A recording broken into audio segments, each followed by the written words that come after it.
Welcome, everyone. This is your humble, meek, and mild recovering CI officer, Kevin Shipp, coming to you from a studio located somewhere deep in the southeastern United States, not even discoverable by Google Earth. We have a program today a lot of you have been asking about. It's extremely important and critical in terms of our national security, and that is electromagnetic pulses and EMPs. Let me introduce our guest, who is an expert on EMPs, and I'm looking forward to what he has to say. Welcome to Dennis Hunt. Dennis is the Virginia Director of the EMP Task Force on Homeland and National Security. He's a member of the Board of Directors of Civil Defense Virginia, an organization which I strongly support. Dennis is a former program manager for the Department of Treasury and BAE Systems. He's a former Fed, but we'll forgive him for that, just like I have been forgiven. Anyway. Of course, he's United States Special Forces and served in Vietnam. He's a Vietnam War veteran. He's a commercial driver, an underwater welder, and also a private pilot. And is a member of the Board of Directors for the Civil Defense of Virginia. Dennis is an expert on EMPs, or electromagnetic pulses, their threat, how they work, and what we can do to mitigate, all of us personally, in terms of preparation, mitigate that threat. So, Dennis Hunt, welcome to the program. Great to have you on the Shipp Intelligence Report. Well, thank you, Kevin. I'm glad to be here. You've put together a really super slide presentation, and those that watch me know what I like to do is kind of the same teaching style I use at the agency. And instead of just being a talking head sitting here on the screen, I like to take a lot of complex information, distill it down into PowerPoint slides, and we can talk to those and as we go along also. So you have done that. Your slides are excellent. So Dennis, since you're the EMP expert, let me turn it over to you and let's rock and roll.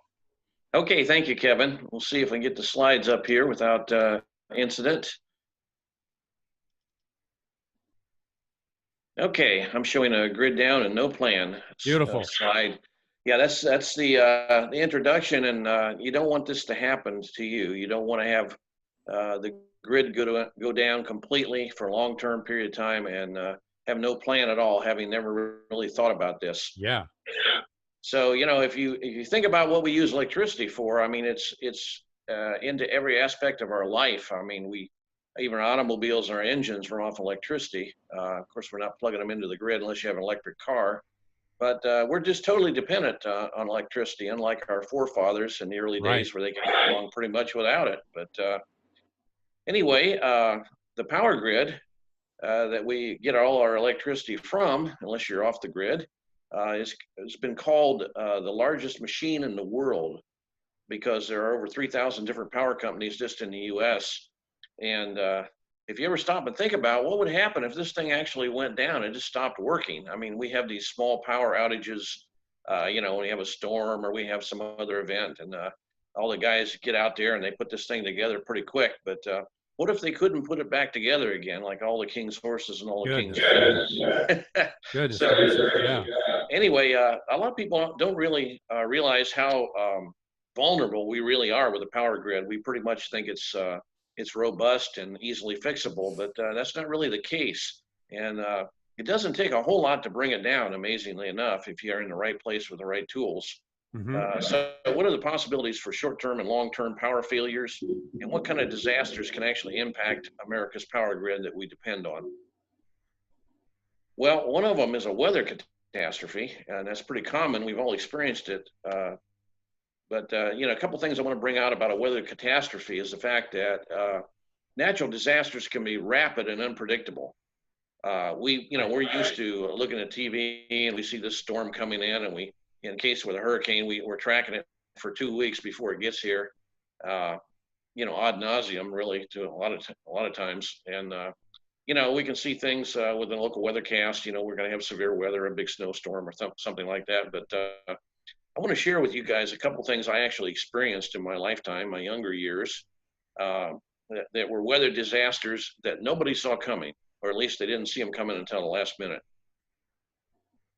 And this is a Palm Sunday 1965 tornado outbreak that went across Michigan, Indiana, Ohio, Illinois, really impacted 4 or 5 states. And what was unique about this was these tornadoes came in singles, doubles, triples, and quadruples, and they were online. And we had a power blackout that lasted for 3 weeks, and small towns like this one right here just disappeared. And you can see that little town is getting ready to disappear. And that's what people experienced.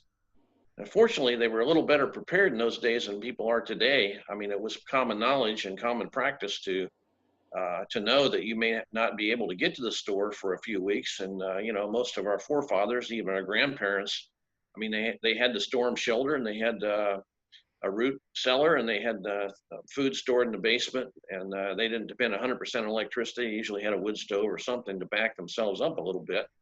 And we're just today extremely vulnerable to this kind of an event. But one of the things I wanted, wanted to share with you guys is these tornadoes were like waves that came across. And if you want to look at this, these were 3s and 4s. So you're looking at, you know, Wow. Maybe 30 tornadoes there, probably 30 plus there.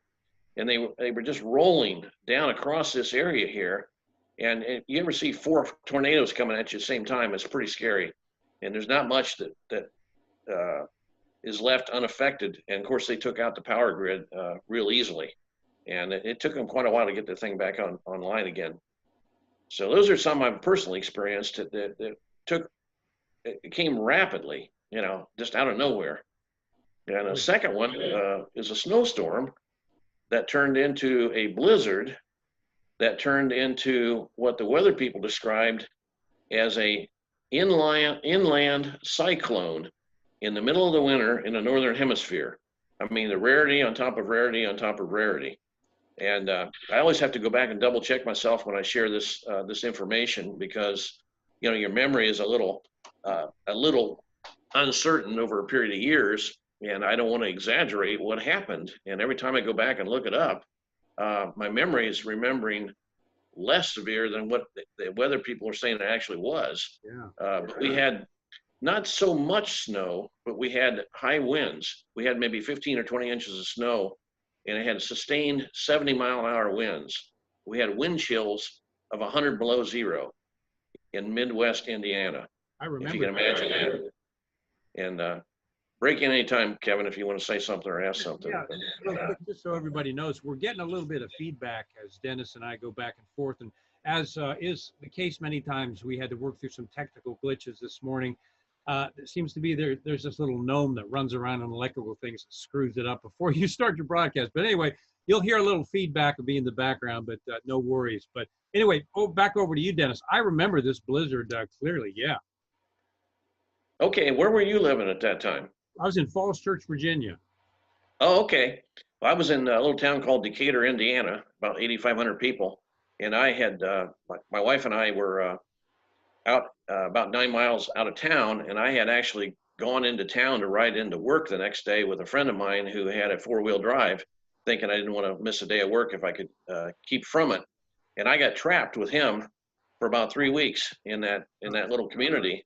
Wow. And he was a member of the civil defense group that was prevalent during those days. And we were out,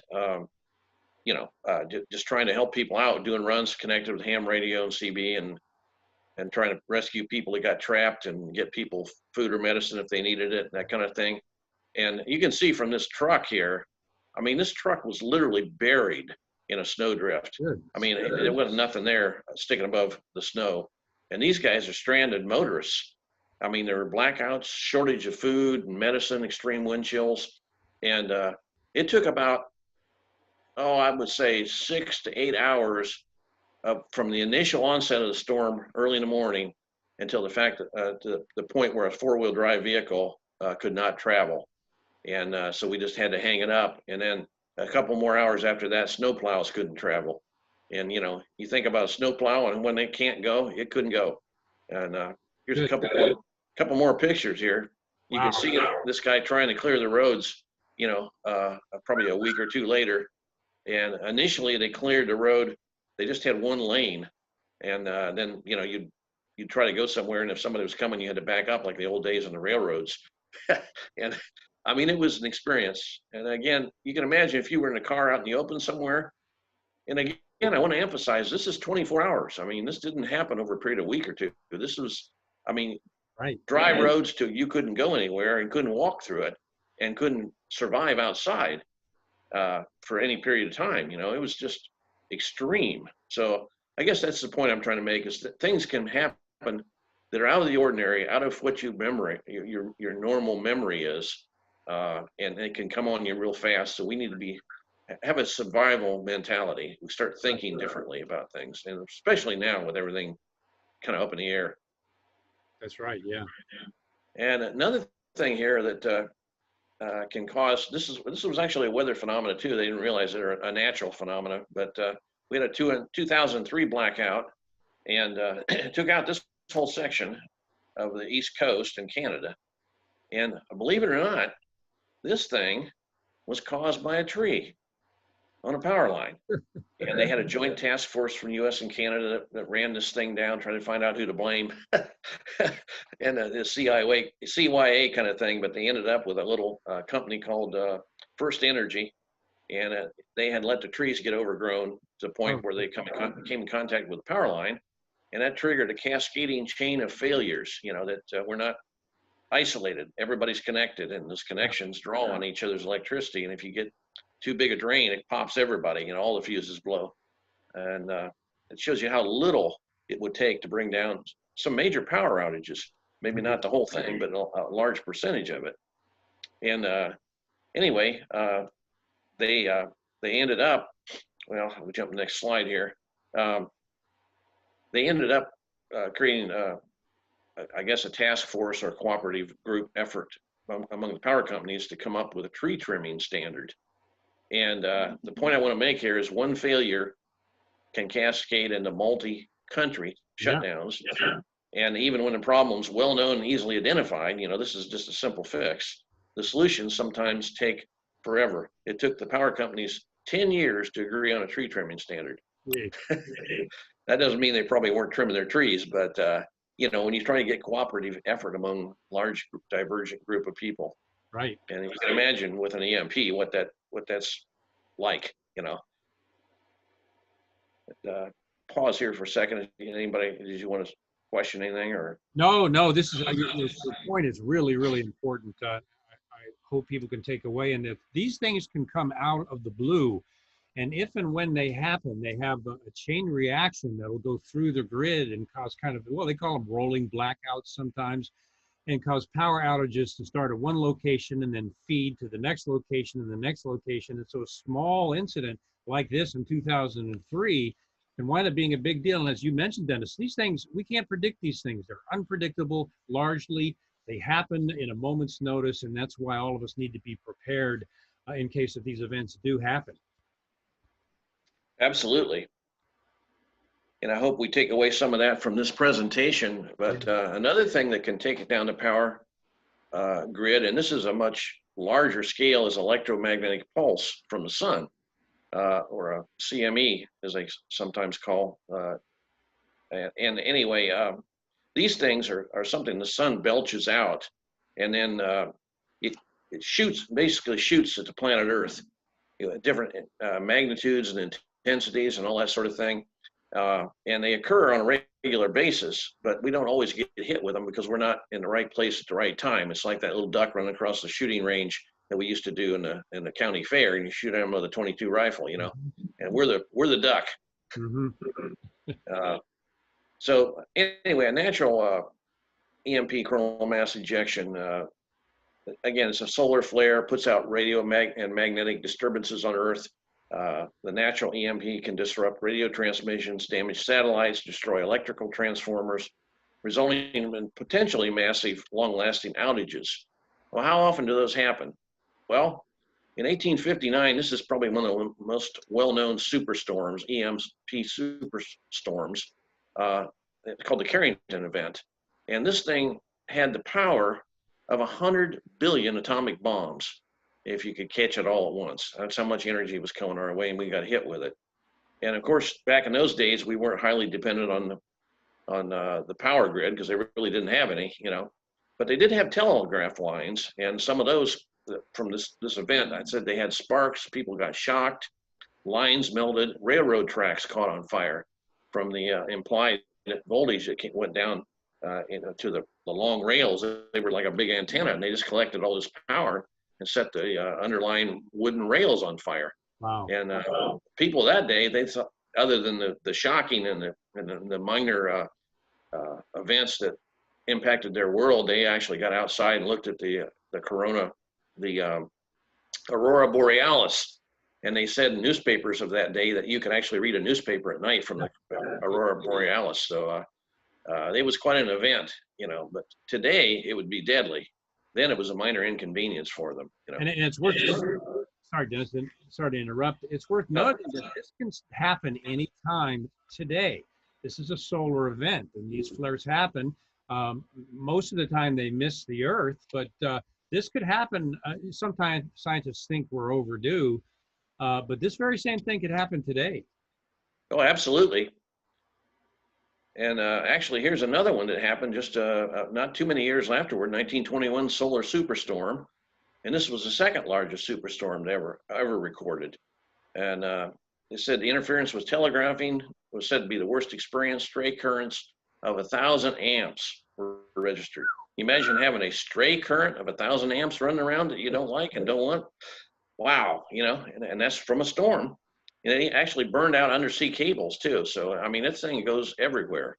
I mean, it's amazing we've survived in our technological state as long as we have without getting hit with one of these things.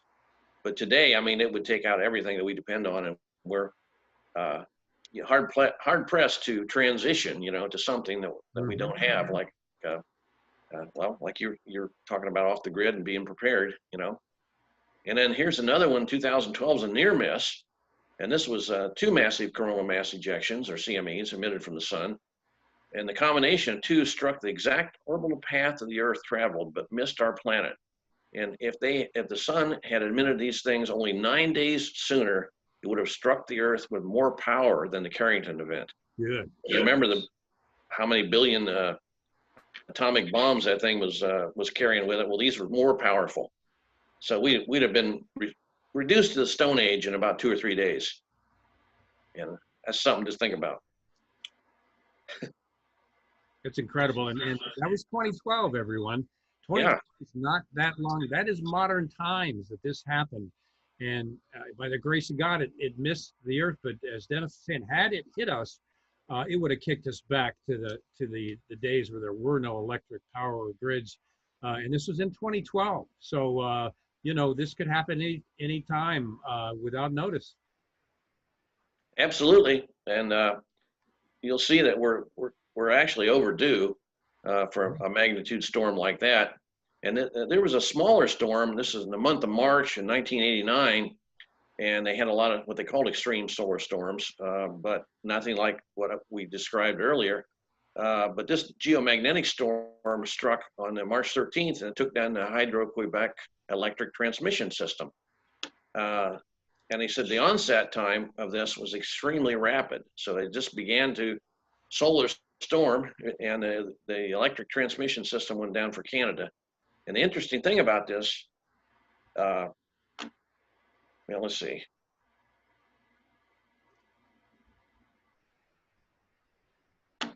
It came within seconds of actually cutting down or taking out the entire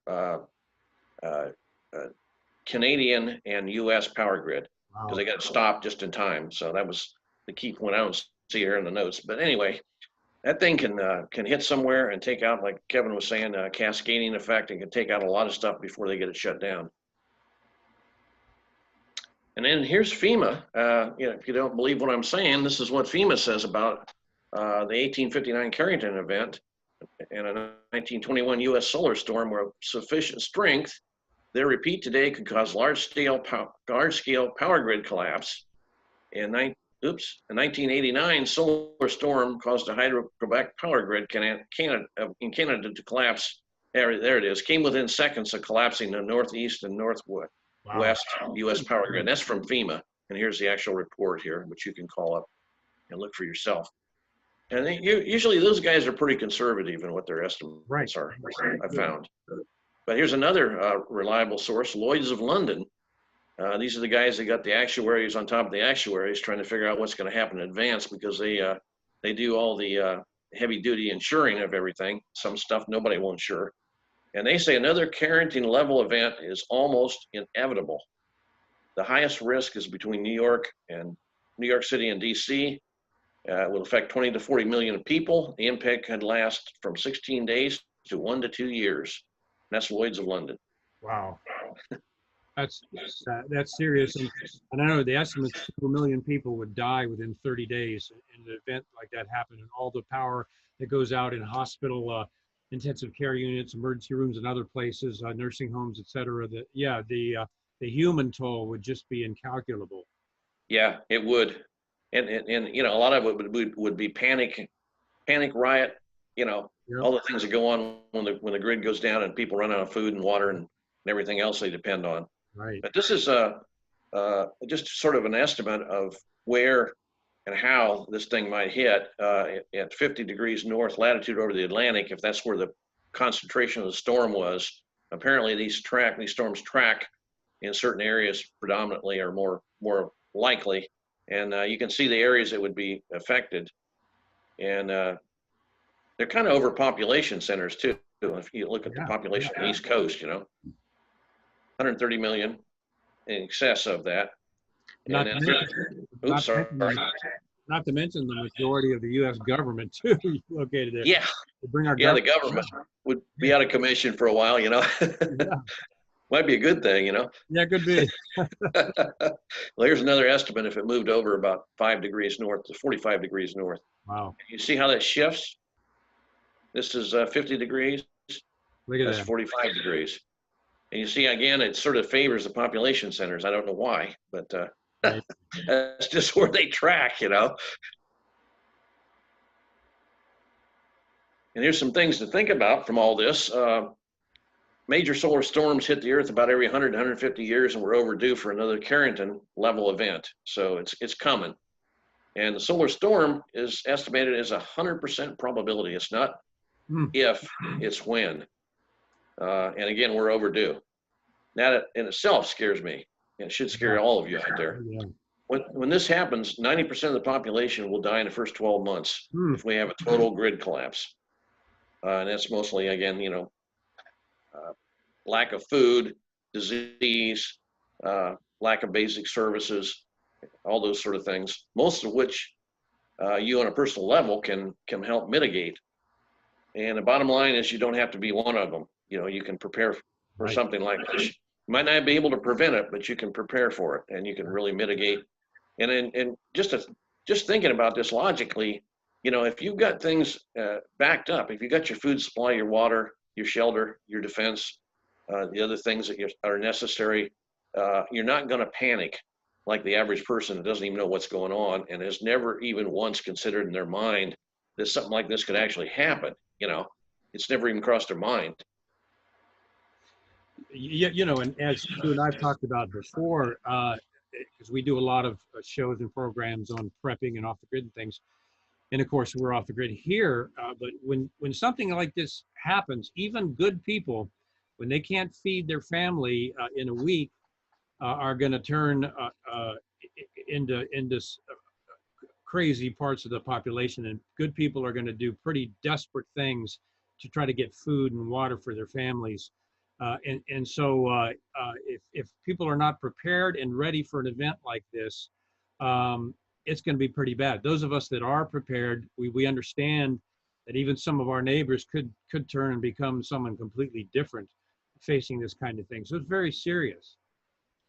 Yeah, absolutely. We can explore that a little bit, you know, further down the end of the slide when we get to the end of the program there too. But I mean, that's a very critical thing to think about, because the part of the task force, the EMP task force that I'm a member of, it's made up of just a real cross section of humanity. But I mean, we have just ordinary guys like myself, and we've got 3-star generals and ambassadors and everything in between on that thing. You know, heads of security for states. I mean, national security stuff. And the philosophy of that group kind of goes all the way from where I describe myself as I'm a survivor. I'm going to survive no matter what it takes. I think everything is survivable if you prepare in advance. You know, not 100%, of course, but you know, you got a good chance. Right. And the other extreme of that is they've looked at the magnitude of this, especially an EMP attack, and they've looked at the magnitude of that and the cascading things that are going to occur, and they've deemed it unsurvivable. And so they put all their effort in prevention. And so that we've got that mix, and it's probably a pretty good mix, because I'm not a political guy, so I'm not up banging on the door of my congressman and all that sort of thing. I'm more trying to get my neighbor to think a little more realistically about, you know, the event of losing everything. Right. But we need the whole group of us working together to get this thing done, you know. And they're hitting the door of a lot of very important people, and they were the ones that actually got a lot, were very critical in getting the latest executive order signed. Lost it there for a minute. By President Trump on EMP preparation. Another critical thing that President Trump has done that other presidents haven't is that executive order, which has been long overdue. Absolutely. Okay, next stage here is the power loss due to EMPs and terrorism, which we've already started to talk about. EMP is, of course, a man-made nuclear attack, and it's the weapon is optimized to put out an electromagnetic burst at maximum efficiency, and it's usually detonated at a higher altitude, you know, somewhere between maybe 40 and 60 miles. So anyway, most of the major powers have these things, you know, nuclear, non-state actors, nuclear armed terrorists. I mean, there's all kinds of possibilities of how an EMP could get generated. And the threats really are real. This is a U.S. commission to assess the threat to the U.S. from EMP attack of 2017. So that's an actual direct quote from these guys. And this is kind of what it would look like if they had an optimized bomb at an optimized altitude and they detonated it for maximum effect. And that's just one. That could be a little trawler with an 800-mile missile, a range missile, or off the coast here anywhere. You want to go to the West Coast, you could go over here and lob one in. Right. And, you know, it's not inconceivable they could do this. So anyway, here is more of an optimal range display. It shows you what happens at 30 miles, 120 miles, 300 miles. 60 miles is the optimum burst, and it'll actually look somewhere in here. So one thing to note, if you're reading articles about EMPs and they try to make it look less than what it is or more than what it is, this is the range it's probably going to occur in. So that gives you a note on how much credibility to put into the article. And the reason I say that is there was a very prestigious organization put out an article, and it was so full of falsehoods, and they were essentially trying to lowball the effect of the EMP, saying it'd be no greater effect than the earlier thing we talked about where the tree fell in a power line. That would be the effect of it. Excuse me. And anyway, so that's one of the things the task force did was try to talk to that article and show the technical errors that they had. And it came out that they were actually purposely putting out false information in order to deceive the American public. You know, I'm not going to name the article, but it's you could probably look it up and find it. That's incredible. It's mind-boggling. An organization would put out a false study with false statistics in it. Sometimes government organizations even, but you and I have both seen that happen. And here's a classic case. Why on earth would someone do this? Well, of course they have ulterior motives, but it's certainly not in the interest of American citizens. But that happens. It happens. Yeah, it really does, and that leaves you scratching your head about why somebody wouldn't do this. And right. I know in some of the testimonies before Congress with some of the EMP experts, like Dr. Peter Pry, the committee will ask, well, why wouldn't anybody do this? You know, because it's been before them for 20 years, and they haven't done anything. Yeah. And it's like, they're scratching their heads too, but somewhere, or some place, there's somebody with blocking force that can keep things from happening. We see it in all levels of society at this point, and you may have seen this, but from my experience within the CIA, I saw, and of course, this case is documented, where I demonstrated that Foreign Intelligence Service could go in through our embassy visa section and identify our covert personnel. And the senior CI officers involved blocked the study, deleted it from the server, and a bunch of other things. I've seen this kind of, it's like a narcissistic incompetence where people, they want to force their own conclusion and make the data fit their conclusion instead of the other way around. I've seen it happen. It's one of the natures of government, sadly, when people get too much power sitting behind too big a desk and sort of thinking they know more than everyone else. This sort of tragic thing happens. It really does. And when you talk about, working with, say, local power companies or local authorities statewide to try to get them to do it locally and not wait on the government to do something, as far as prevention goes, they always talk about the bottom line and the money and everything. Right. And they said, we got to serve our customers, so we can't increase the price of electricity to pay for this.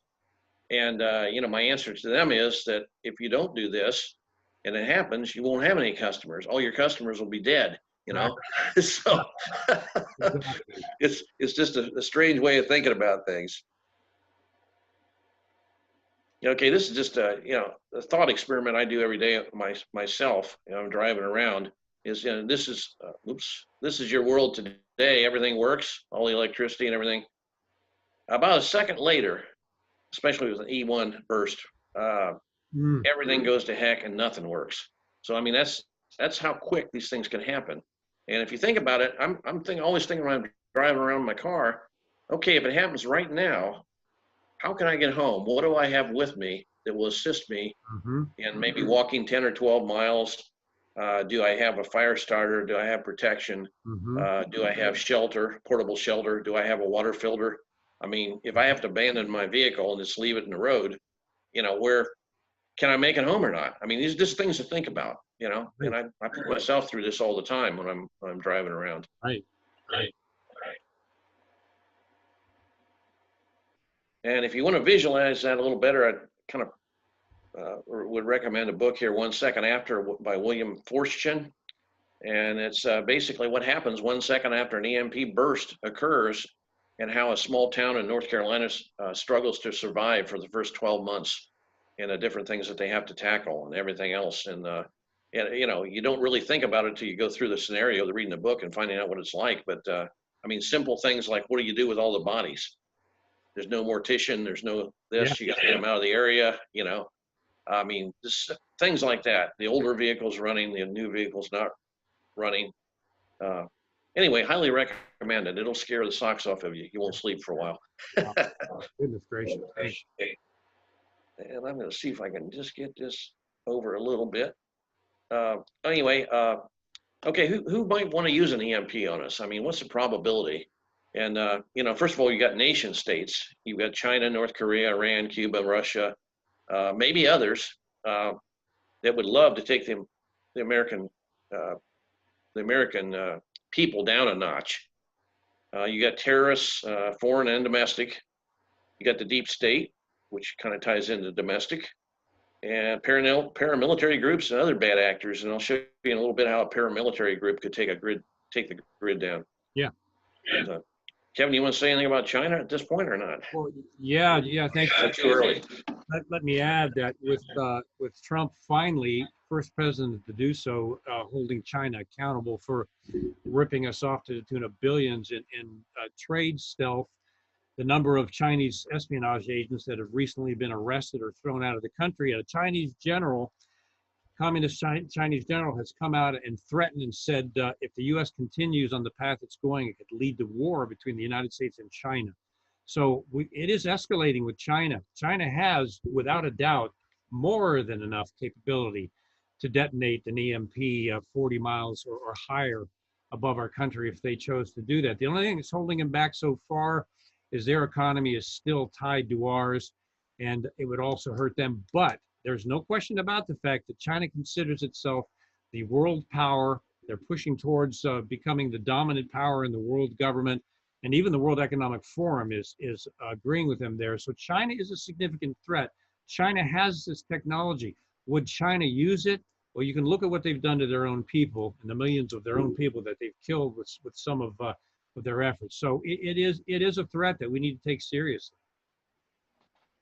Yeah, I agree 100%. And it's from everything you can read, it's getting worse. And we're kind of in a vulnerable time now with there's so much, we're so divided in this country, and I think by design. Right. Excuse me. And they don't, that doesn't go unnoticed. I mean, they're watching us, our enemies, and unfortunately we have enemies, you know. But here's just an example of something I was reading a few weeks ago. China's hypersonic weapons, and you probably know more about this than I do, Kevin. But they've got if you think way back, they got a couple hypersonic weapons that are they cruise right at the edge of the atmosphere. Right. One of them is winged, and the other one is just a normal boost type vehicle that's also maneuverable. But way back in World War II, Hitler actually had a concept vehicle that he wanted to bomb New York with. And he actually fired this thing, or was going to fire this thing up to the edge of the atmosphere, and it was designed to skip off the atmosphere, just like a stone skips off the water. Greatly extended the range. So you only had to have the initial burst phase, and then it would cruise basically for halfway around the planet. And China's essentially optimized that. And they have a super hypersonic vehicle that's it's really fast, and it's hard to hit because it's unpredictable. If you just do a launch phase vehicle, ICBM, they can see when it's launched, they see where it's going, and they can intercept it. With this, it's going like this. It's all over the place. So you don't know until the last second where they're going to hit, where they're going to drive that thing into, like a suicide bomber. And it's a perfect vehicle for an EMP attack. That's right. And I mean, if I were going to attack somebody, that's the way I would do it. You know, it just makes sense. Because if it's done right, you might even be able to disguise where the EMP came from, depending on who does it. You know. And now here's just an example of a grid attack. A sniper team in 2013 took out 17 transformers at a power station in California. The event took 19 minutes, and the repairs took a month. Okay, that was 17 transformers, and they were significant transformers, but they were not major transformers. They weren't the kind that take 1 to 3 years to replace. Imagine if they had done that with well, I don't want to give away too much, but there are a lot of transformers that are what's called super high voltage transformers. They bring them in the back of a truck, and a dedicated sniper team could take a lot of those out, and it wouldn't take very many to take down the entire power grid in the United States. The whole thing would go down if they could hit a few of them. Wow. And the replacement time on a good day is 18 months. Wow. And they're not manufactured in the U.S., strangely. So one of the things that we've been pushing is to have rapid replacement to get them, in position, made in advance, in position, protected, and ready to roll, ready to replace. Because that's going to be the whole key to how many people live and how many people die, is how quickly the grid can get replaced. Exactly like that. These guys even had thermite that they broke into a computer area with. So they were not probably independent, angry people. They were probably a state operator. Yeah. And again, possible terrorist targets. There's approximately 2,000 super high voltage transformers in the U.S. They take a year to 18 months to replace. I've heard as long as 3 years. And then again, if we have an attack like this, other people may be hit also, and who's going to build them for us? That's another thought. And Russia demonstrated their ability to attack the Ukraine power grid in 2015 and 16. And from what I understand about this attack, they actually they hacked into the grid. They opened all the circuit breakers simultaneously, which shut down all the power all over Ukraine. And the second step would be to bang those shut again and get a big force of electricity banging into the system. I mean, that's not the right term. It's surging into the system and just wiping out the whole system. So it'd be unrepairable, but they stopped just short of an act of war. Wow. And they're in the grid. I mean, numerous people have determined that they have the ability and they can get in the grid. So right. Yep. And I'm sure China can do the same thing. No doubt. And currently, there's no requirement for malware to be detected or eliminated in a U.S. power grid. They're independently regulated for the most part, and they don't have that requirement yet. So they don't even have to look for it. And they're probably not unless somebody forces them to. Yeah. And there's also a reporting issue on how many times they're hit, and they're not reporting everything. That's right. That's fair. You're right. This stuff, they are getting hit and they're not reporting it. And the excuse that they'll use many times as well, we don't want to cause panic or whatever. So they're keeping some of this information from the American people with these actual hits on the grid, especially through some of the malware and other things. We did that to Iran. We hit Iran using the same kind of technical capability, but it's like banks that get hacked into. Same with the government power grids. They're not going to tell anybody the event happened for reasons of their own, a couple of which I just mentioned. But yeah, this stuff has happened. And in terms of malware, our grid is very, as you say, very vulnerable to that. Absolutely. And other possible targets are our natural gas supply. It's largely unprotected and could cause a disruption. And our power stations, distribution hubs are largely unprotected. And there's actually a guy that spoke to us on the task force, and he has a company that is supplying a new material. It's called gigacrete, and it's a concrete type of material that's super strong, lighter weight, and can be extruded. He said they can build up a protective structure almost overnight. Wow. And he talked to DOD, or DOD requested him to talk to them about protecting, like a normal substation, like you might see near your home where there's a bunch of big transformers and things like that, or even just a power station, or even a nuclear power station. And he said he essentially could put up a wall 50 feet high overnight that would stop a 50 caliber sniper rifle. And it wouldn't have to even be that thick. He could put up one even thicker. And he said that was 6 years ago, and nobody has contacted him since to do anything about it. But that's a simple thing. It would just keep a terrorist from lobbing a sniper slug into a big power station, Yeah, no surprise there. There's a bean counter in the government that's more concerned with their career than they are rocking the boat in any way. But yeah, no surprise. Yep, it's interesting. I was really excited about this material because I thought, man, this is it. We can really go with this thing. But one thing that was kind of interesting, I'll just throw this out, was he suggested to these people, and they laughed at him. He said, if we do it, we need to do it all at the same time. And they laughed and said, why is that? And he said, because once they start seeing that we're protecting them, they'll come up with another plan. So I thought it was kind of interesting. That's right. Yep. Okay, here's just something else. I threw it out there for keep you awake at night. Is just a list of all the atomic bombs and hydrogen bombs that we have lost since the 50s up to the present time. You can kind of read through the list. I won't go through all of them, but basically falling out of airplanes, falling off of ships, getting lost in the swamp, hitting the mud and going underground. Nobody can find them. Different things like that, and real concern. It's insane that the B-52 that had the two 24 megaton nuclear bombs, they are still trying to find that in a swamp in North Carolina. The two 24 megaton nuclear bombs are sitting in a swamp on the bottom in North Carolina, and they are sweeping. They still haven't found them. Yeah. And also, let's see if I can find it here. Well, there's one in South Carolina, Savannah, Georgia. Wow, that's Georgia. Okay, there you go. Goodness. Yeah, this plane collided with an F-86, and they had to make an emergency landing, and they tried to make several attempts to land on a runway, and they couldn't, so they just went out to sea, dumped the bomb, and away it went. And the bomb is still there to this day. And also, too, Dennis, this is also the number of nuclear weapons when Russia fell, or the Soviet Union rather fell. The number of nuclear weapons that are still missing from the Russian arsenal is just staggering, mind-boggling. There's thousands of nuclear weapons that were lost when the Soviet Union fell, and they have no idea where they are. Yeah, I was talking to a friend of mine that I don't know.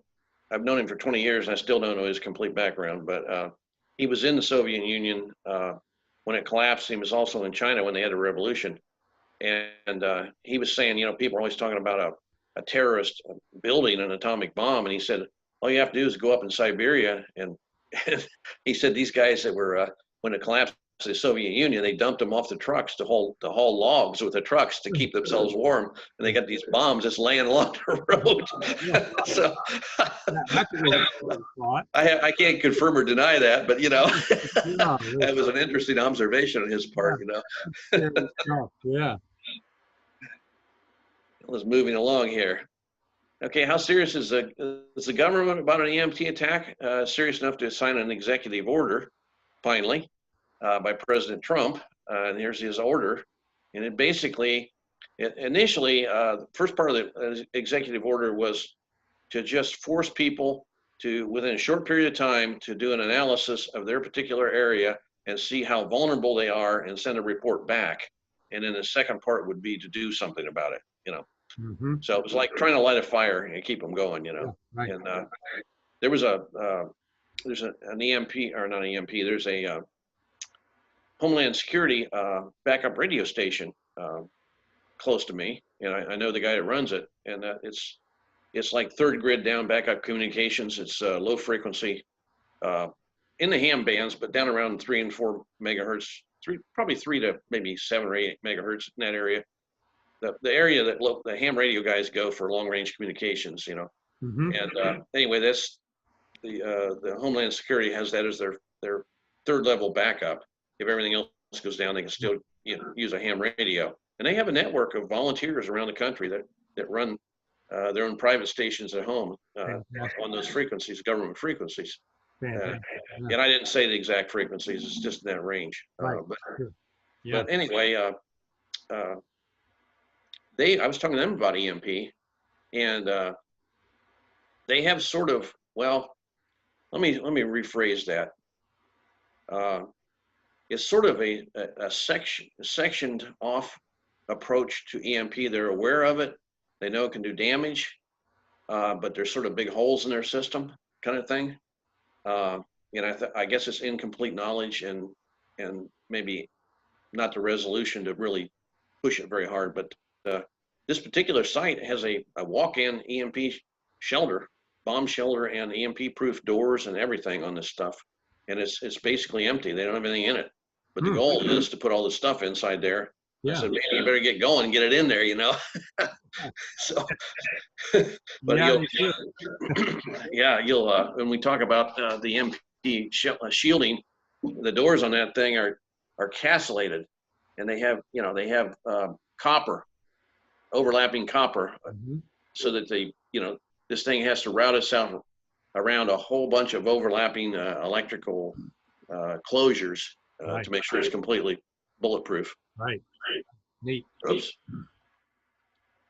Okay, here we go. EMP shielding. One of the things that's we've talked about earlier, but there are only about 4 or 5 major EMP test facilities in the U.S. that are considered, top line, highly reliable, have all the equipment and everything else to be able to do this, and to do an actual test on a device that you want to say is EMP proof. I mean, a lot of things will probably work, but we can't absolutely say they will work until they've been tested. That's kind of where I'm at on this thing. And these facilities will put something up in the middle of a chamber, and then they'll rotate this EMP gun, I'll call it for a better word, this transmitter that's firing this high voltage EMP fields at this device, and they'll get a complete 360 sweep of whether this thing can be affected in any area, and they'll hit it maybe 47, 40, or maybe 50 times over and over to see if it's going to break down. Yeah. So that's the kind of testing that we need to look for. If you're looking at a device, if they can trace their testing back to that facility or one of those major facilities, and then you have real high assurance that's going to work, kind of thing. Yeah. But well, one of them is Advanced Fusion Systems is a commercial test manufacturing facility. It's also got EMP equipment. That's just one on my list, and you guys can look it up if you want to. But anything reliable is going to be traceable back to the systems. Mm-hmm. And then here's something that actually will work. It's not even metal. It's a conductive plastic that they've found a way to seal this thing. And the big problems are the sealing of the openings. So essentially, EMP protection is simple. You just got to have it surrounded by metal, you know, and you don't want to ground it, because if you ground it, you're running all this power around that system into ground, and it's going to heat up real fast. Mm-hmm. But you don't want to touch it after the impact either, because you want to, you know, make sure that it's not a floating capacitor. So you need to discharge it. But the real problem is the openings, sealing the openings completely. And then you'll see a bag, and a lot of these bags, and I have a bunch of them at home. I use different ones. I have one set of bags that can be tested back to a facility like this, and they actually were designed for MI6, and they cover their phones and their laptop computers and stuff like that. But I'm glad you brought that up too. Let me just caution everybody: you'll go out to some websites and Amazon and other places, and they sell these little they say Faraday shielded little envelopes that you can put your cell phone in to protect your cell phone, or to keep somebody from hacking into it, turn it on the mic. It looks like a little wallet that you put your cell phone in that allegedly is like a Faraday cage. And I would just caution people to test those. If you get one of those, test it, because I've had 3 of them fail. You put the phone in there, then you call yourself and the phone rings inside this Faraday cage. So be careful of what some people are selling out there in terms of these little sleeves you put your cell phone in. yeah, absolutely. And I have my phone in those things more often than not. And it's an inconvenience, but I do it more not for the EMP protection, but from tracking ability. You know, somebody will be able to track you. And you're right. I mean, I've tested mine, and it does work even under a cell tower. Yeah. But, also, an ammo box is good for a cell phone. I'm not talking EMP. I'm talking cell phone. But another thing to think about in that area is, you know, these phones can work even when they're turned off. They have the ability to look, ping them, and you can put it inside of a thing, you know, a shield, and they can't communicate electronically, but they can still record even though they're not communicating, and then retransmit the transmission when they get a signal. Yep. So even though it's not spying on you electronically, it's still recording you. Maybe.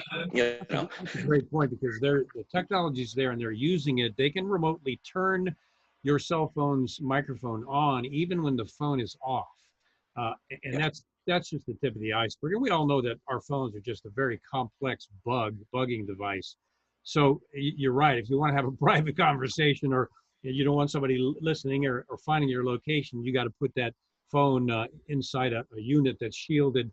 So it can't transmit in or out. But you made a great point. There's a transmitter that is used called a burst transmitter, and it doesn't transmit anything. If you're trying to look for any sort of RF transmission coming out of something in your home, if it's a burst transmitter, it collects the information, but it doesn't transmit it out. It'll do it 10, 15, 20 minutes later in short bursts of information and then stop. So they're very hard to locate. So they've gotten very sophisticated with this stuff. Yeah, they really have. I was just laughing because I had back in the Vietnam era, they had burst devices that we used. We actually would dial in an encrypted message and then release them on a balloon, and the balloon would go up and travel for 30 minutes, and then the burst device would go off. And so even if they heard it, it was like 300 words a minute Morse code. So it sounded like a burst of static, and it was just burp, and it was done, you know. But if you recorded it on the other end, you could slow it down, translate it, and you know, and so that's old technology, but it's got a new twist to it, you know. And as we've said before, what we know about in terms of this technology is 20 years old.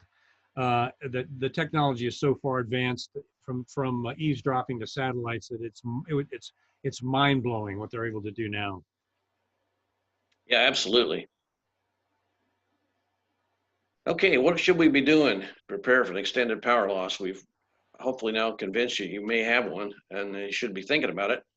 And again, nothing's absolute. I mean, nobody knows the future except God. So we can't say exactly what's going to happen, but we can prepare for things we think are coming anyway. You know, just like you prepare for a bad winter or a big storm or anything else in your life. You have life insurance.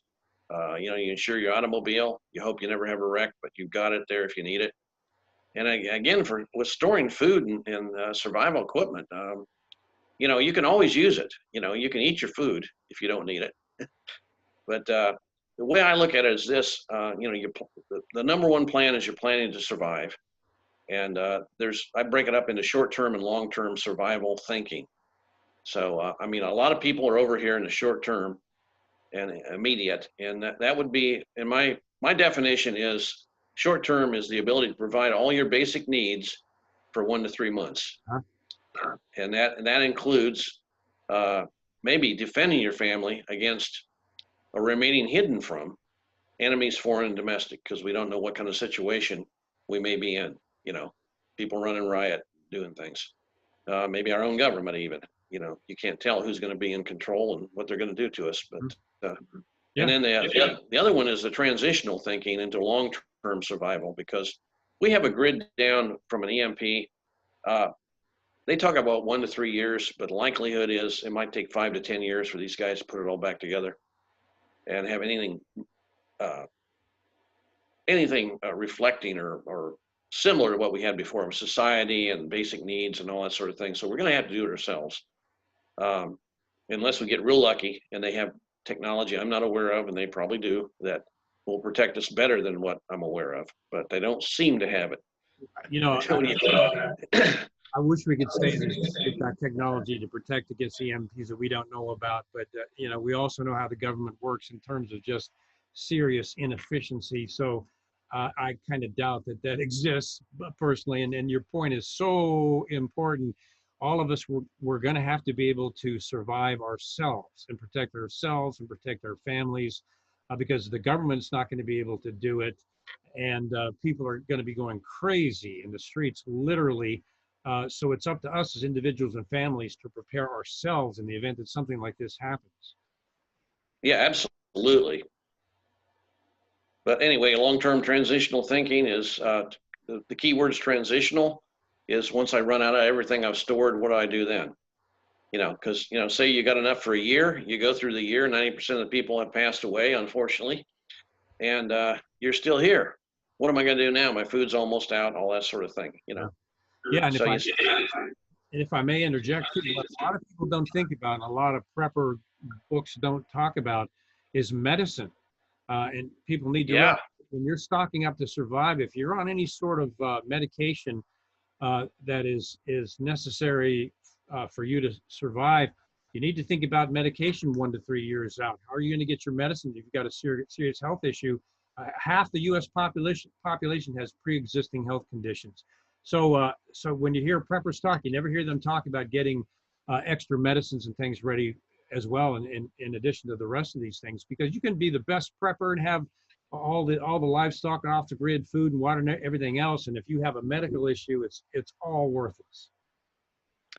Yeah, absolutely. And then that book 1 Second After, the author actually addresses you know, the hero of the book actually is a retired colonel from the Army. He takes charge of the town at their request, and his daughter needs insulin to survive. Yeah. And boy, the anguish he went through, you know, trying to find insulin and trade it and have something somebody else, you know, because people that have it are not going to give up. Let up with it. What a great point. Sounds like a great book. What a great point. Yeah, exactly. And he also, you know, he put the insulin in a water tank in the toilet to try to keep it cool, because they had no refrigeration. And it deteriorates, and then, you know, what he even had was slowly going bad, you know. Amazing. But I won't give away what happened, but those are the kind of things you have to start thinking about. And I did a little presentation to the American Legion here locally, and one of the guys there that was also presenting an aspect of planning to survive was a pharmacist and also an MD. And he spoke to that issue of how long drugs will actually last. Because I brought that issue up to him, and I said, man, we ought to have some kind of a quickly replaceable portable freezing unit that runs off of solar power or something. Of course, this all have to be shielded to survive, but you know, Right. something you could keep the critical medical stuff going. But I don't remember the exact length of time, but the insulin would survive far longer than what they said it would, and in normal room temperatures. But beyond about 30 days, you know, it was all gone. Right. Right. And also, to your point about medicine, if you get very knowledgeable about natural medicine, there's so many drugs we take today that can be affected or can be eliminated with natural medicine. That's right. And so, if you have the ability to grow your own herbs and things like that, you can make your blood thinner and make your other stuff, you know, your antibiotics. That's right. Yeah, great point. Yeah. So this just going into a little more detail. You know, the basics. This is my opinion. Everybody has their own opinion on this, but you need to have water, food, shelter, protection, medical, communications, backup communications, and mobility.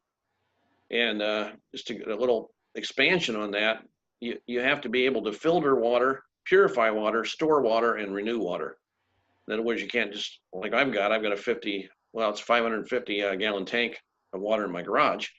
And that's the backup to the backup to the backup. You know, I have a generator and I have a well pump and I have a stream and I have a big Berkey water filtration system and a bunch of other things. And, you know, I'm just from living life, I realized that your primary source of whatever you're doing is probably going to be broken. So I try to have a backup and a backup to the backup, you know. I know. Again, food, be able to store it and renew it, you know, short-term, long-term. Shelter, portable and permanent. You know, if you get stuck on the road, you need a portable shelter if you got to walk more than one day to get home.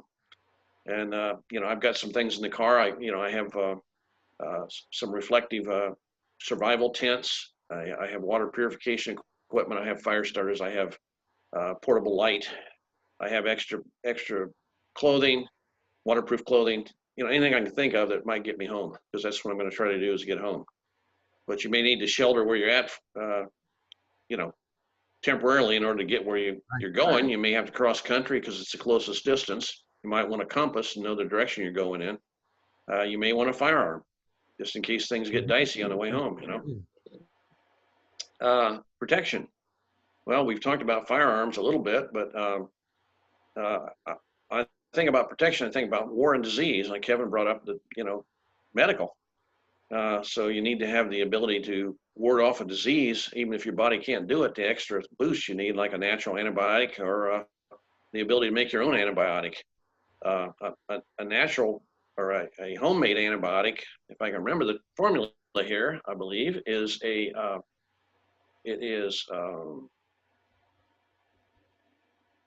let me see. It's going on in my mind here, but it's Yeah, well, lemon. while you're thinking about that, I am not a doctor and I don't play one on TV, but I can tell you that Sue and I, my wife and I personally take colloidal silver, and you can make that yourself if you've got the proper equipment. Even in the case of COVID, we take colloidal silver every day, and silver gets into viruses. One of the only things that will get in and disrupt the viruses. So there are things like that you can do to help protect your family medically. Yeah, absolutely. You know, basically, it's a citrus skin. You know, lemon and there's another one grapefruit. Lemon and grapefruit, citrus skin. Basically, you peel it, boil it in water for 30 minutes, let it set, and then extract the liquid from that, and it turns out to be a natural quinine or a form of quinine. Wow, that's cool. Yeah, so don't take that from memory. Look it up, you know. But I'm not a doctor either. But there's some of the little things you can think about too. And I take silver also, and we also have a silver generator. Awesome. It's great. That stuff will work on a lot of things, although you're not supposed to say that. Yeah, I know. I've seen it. I've actually seen it happen in real life, but we're not supposed to say that, right? Yeah, absolutely. a lot of good people have been taken off the air because of that. But anyway, medical, long-term and short-term. You know, I mean, what can I store, and then what can I generate on my own? We covered that. This is a thing that, in my mind, communications and backup radios, like portable radios, two-way radios, walkie-talkies, ham radios, CB radios, GMRS radios, MURS radios, all those things can be turned into a net around your neighborhood, because one of the first things you're gonna want to do is communicate, and you won't be able to do it. I mean, you're gonna think about family and friends and loved ones, and Yeah. I have a ham radio, and I also have a GMRS licensed radio. It's 50 watts, and we have a computer repeater that's up on a 1,100-foot mountain, just behind. Well, you're probably familiar with the facility, behind the behind Warrenton, north of Warrenton a little bit. That's great. And yeah, up on that tower, and we can talk 50, 60, 70 miles. With going through that repeater. But what I try to emphasize to the people that are on that is that repeater probably won't be there, and they probably don't have plans to rapidly replace it. So you're gonna have to test out your equipment without a repeater and see what you can do. But even 5 or 10 miles, if you can get a group of people surrounding you in that area, you've increased your operational awareness. Exactly. And you also have linked people together. I wrote up a little piece about how you can't really convince people until the event happens. And if we all had a bunch of low-cost radios that you could hand out to your friends and neighbors after the event, all of a sudden you're going to have people on the air because they're interested now. That's a good idea. That's a fantastic. And you minimize panic, because you're communicating with each other and you're helping each other instead of fighting each other. Beautiful. Yep. Mobility. Okay. Not much will run after an EMP attack. There's a lot of disinformation out there, and there's a lot of different opinions on what will run. Basically, older military vehicles and very old cars and trucks, in the 80s. Just think electronic, how much electronics are on there. Whatever they have on there will burn out. So even points, you need backup points if you got an old vehicle, and some of those kind of things. But there are an option I like. I haven't done this yet, but Rokon makes a 2-wheel drive off-road vehicle, motorcycle, basically, and they have an EMP-proof version of that. Yeah. And they make it for the Special Forces guys, and it's available to civilians. Neat. And that thing has a 500-mile range if you fill the tires up with extra fuel. What does it run? Off the top of your head, the cost of that? A 7,000 plus. Yeah. Okay. For the vehicle in that area, 7,500. Yeah. But that's something that if you have the ability to buy it, I mean, that's something you can get around on. And if you think about after the road warrior space, all you really want mobility for is either emergency runs to somebody or recon around the area just to see what's going on. Yeah, supplies. I mean, this thing will haul 1,000 pounds with a little trailer behind it. You can kill a deer and haul it home, kind of thing. Wow. Basic stuff. Here's another area is continuity of community. This was actually coined phrase. First I ever heard this was Preston Schleinkoffer, who's the head of Civil Defense-Virginia, actually created that organization. He came up with this term of, because he worked for the government also. He was an ICE agent. And he said, we had places we could go, but I got to thinking about my family and my wife. Where would she go? And where can I do with them? So he came up with the need for civil defense. And he says, really, we want to continue our community. We don't want to be isolated survivalists. And of course, my natural tendency is to be an isolated survivalist, but I realize I need other people. And your support group is going to be really critical. You got to get like-minded people around you. Everybody's on the same page. And I've in order to try to just get the word out, I've worked with different groups, some of them not of my political persuasion, and it was difficult to get everybody on the same page because everybody had a different approach, and some of the approaches just didn't make any logical sense. So I have a group of people now I'm training with, and everybody knows you need to survive unpredicted events. They got the food, they got the firearms, and they know they need to train. They're training physically and with other things, and they're already there. So all you gotta do is move forward, and that's So you got to get people that are like-minded, and your neighborhood is going to be your battleground. Oh, yeah. And depending on what you do now with your neighbors, they're either going to help you or eat you, when they run out of food. So, and then So glad you put this slide up there. Because that's right. Your community can either be part of your defense system, or they can become your enemies. And what we want to do is work with all our friends and neighbors and get them all on the same page, working together. Your radio distribution is a great idea, but make your neighbors your friends, not your enemies, ahead of time. right, and there's a real fine line. That last point on the slide is a real fine line between urging people to get prepared for things, but not giving away how prepared you are in case things go bad and they go wrong. Right. Because that's where they're going to come, and you almost can't open your mouth in that area without alerting them. So you got to have wisdom, And a friend of mine that actually coordinates the Friday call on the EMP task force. He's still active duty lieutenant colonel in the Marine Corps, force recon guy, and he said, "Man, I thought I had a lot of food stored up and I could take care of myself for a long period of time. Then I thought, man, I got all these people around me." And he said, "Well, I guess I could shoot them." But he said, then I thought, man, I can't shoot my way to heaven. So I thought, that's a great term, man. It impacted me because I started thinking about it.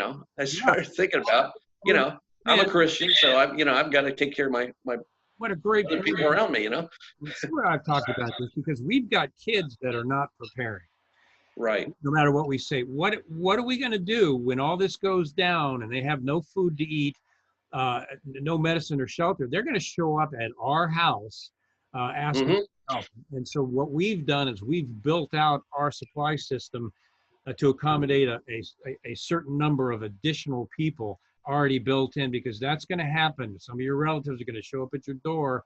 What are you going to do? You're going to turn them away? They're going to try to come in and get your stuff, and on and on. So we need to plan for extra resources, just in addition to ourselves, as much as we can.